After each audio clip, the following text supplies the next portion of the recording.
अऊज़ु बिल्लाहि मिनश्शैतानिर्रजीम बिस्मिल्लाहिर्रहमानिर्रहीम।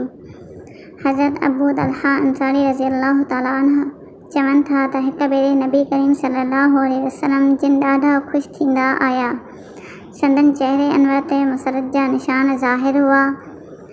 माण्हुनि अर्ज़ु कयो त या रसूलल्लाह सल्लल्लाहु अलैहि वसल्लम, अव्हां जे मुंहुं मुबारक ते अॼु जेका ख़ुशी नज़र अची रही आहे, अहिड़ी अॻे कॾहिं बि नज़र न आई हुई। हुज़ूर सल्लल्लाहु अलैहि वसल्लम जिन फरमायो त सही आहे, मूं वटि मुंहिंजे रब जो पैगाम आयो आहे, जंहिं में अल्लाह ताला हीअं फरमायो आहे त तव्हांजी उम्मत मंझां जेको शख़्स हिक भेरो दुरूद मोकिलींदो, अल्लाह पाक उन जे लाइ 10 नेकियूं लिखंदो ऐं उन जूं 10 बुरायूं मिटाईंदो ऐं उन जा 10 दर्जा बुलंद कंदो।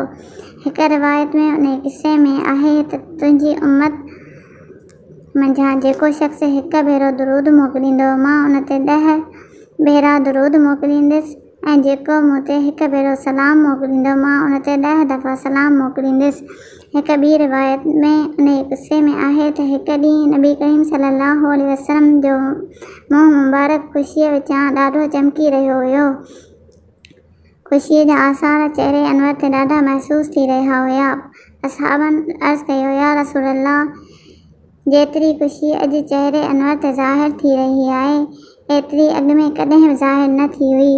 हुज़ूर सल्लल्लाहु अलैहि वसल्लम जिन फरमायो, मूंखे छो न ख़ुशी थिए, हींअर जिब्राईल अलैहिस्सलाम मूं वटां वियो आहे ऐं उहो हीअं चई वियो आहे त अव्हां जी उम्मत मंझां जेको शख़्स हिक भेरो दुरूद पढ़ंदो, अल्लाह पाक उन जे करे 10 नेकियूं उन जे अमाल नामे में लिखंदो ऐं 10 गुनाह माफ़ फरमाईंदो, उन जा 10 दर्जा बुलंद कंदो। हिक फ़रिश्तो उन खे इहो ई चवंदो जेको उन चयो। हुज़ूर सल्लल्लाहु अलैहि वसल्लम जिन फरमाइनि था त मूं जिब्राईल खां पुछियो, इहो कहिड़ो फ़रिश्तो आहे?